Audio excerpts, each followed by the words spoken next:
So my beard just grew back. I don't know. You can't notice that double chin anymore, can you? Cause I think it's like an optical effect. Cause of my beard, it's dark enough to create like some sort of shadow. So at certain angles, especially in the dark, I feel you can't really see. You can't really see the double chin that I had. These 2 videos that I just made. I think you can still see it if you look hard enough. You know, maybe if I let it grow even more, like I had it in the beginning. I don't know. Maybe I gotta lose weight. I think I gained some weight, so I think that'll be easier. I digress. But age pulls skin down too. So I'm getting a little older. I'm 31. Maybe it's that. I don't know. I'm not used to having a double chin. But hey, I guess there are a lot of things I gotta get used to. But being bald, but you know what it is, guys? This is a message that I'm trying to capture. I'm really trying to how can I tell you? It's a story that I want to share with you. It's a story that I read. I think Kurt something Vandergaard, Slaughterhouse 5 or something like that. And you think it's cool. Wow, that must be a really cool fucking book. It is, but it's kind of those books where you'll go like walking down the street and you see like a bunch of dead bodies and you try to like write a book about that. And that's basically what his book is about. He tries to capture the horror of war in a way where, how can I tell you? Call of Duty doesn't really represent war because you get shot and you have like a force field like around you, like a little force field. And like you get shot 20% and then you still have some life in you. I would just tell you a little piece of metal, this small, was to pierce my forehead, I don't know. I probably have a lot of brain damage, and it's too real, life's too real. So I think that's the beauty of Call of Duty is you experience, there's some sort of weird fun being chased by a T-Rex, Isn't it like if you don't die, you survive? A hell of a story you could tell somebody. Maybe it's a movie you make a lot of money, I mean, imagining it's pretty cool and seeing it's pretty cool, but I think living it's pretty cool, But I digress. What I was gonna say is Slaughterhouse 5. It's a hell of a movie, man. It's a hell of a book. Same shit, right? I like how people always say the book's always better, and it's like, you know what? You're right. The book's always better. Why can't they make the movie like the book?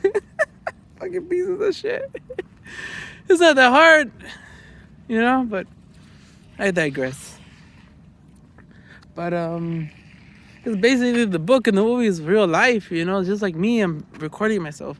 This is real life, It's like e pluribus unum, right? Out of many one, right? And that's America's beautiful.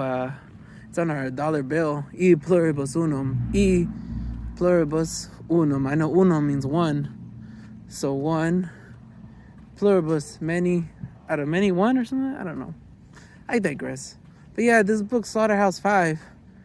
Oh, fuck, man. There's a guy who actually talked about war. He's from Sierra Leone. And I remember reading a story, about being a child soldier. And it really broke me, really like, that was like the best book I've ever read. I can't explain it other than like, wow. And it's sad because he wrote about his life, And I don't mean the best book. It was horrible what happened, It came out something really horrible. But in terms of like, I finished reading that book in like 2 weeks. There's books of that very length that I've never read, and they're sitting in my closet that I know are just as good, But that book captured my attention because I felt like, that's really what war is. Shit. Thank God I'm not living through that. I live in America, But then you realize like, that shit could happen here too, and in ways we're not even aware of, I feel like,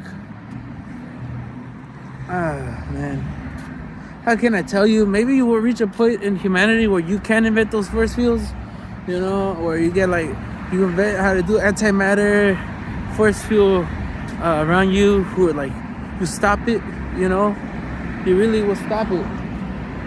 We'll have that technology, but as of right now, we don't have it. So, unfortunately, you can get very hurt, But yeah, man, it's the nature of the times we live in, guys. It's just times that we find ourselves thinking about the world, thinking about what we could do to help one another. It's how can I tell you? I wish I had a better budget. I really wish I didn't have this kind of like. Even though this is an amazing phone, and don't get me wrong, I think I could do better art than this. But hey man, you work with what you got. Shakespeare all he had was a pencil and a paper, and he managed to take you on a fucking journey. Just because we find it hard because of his language, the way he's speaking English. He's even for me, an English speaker, so hard to understand because it's such a different world he lived in, And I guess I think about 200 years from now, what kind of world we're gonna live in, I want to think a positive one, but I could see one not being so positive, Because then you realize anything is possible in this world, It's funny, a lot of people who are rationalists like to bring up this razor. Is there like they want to tattoo it on their back or something? It's what is that razor they use? The thing that's least likely to happen it's about probability, right? All right, what's the probability that something bad's gonna happen to something like I want to die? Very unlikely, right? But you have to understand that you're not a mortal being, Like a car tire could randomly pop, and there might be a video on YouTube. Because people watching that kind of shit. Like, watch this guy. Maybe not on YouTube, but yeah, man. There's just Slaughterhouse-Five, the book from Sierra Leone, guys. I don't want to live in a world like that, I want to live in a world where it's like, this is beautiful, But hey, look, the craft store is like, I hope they come back since COVID hit.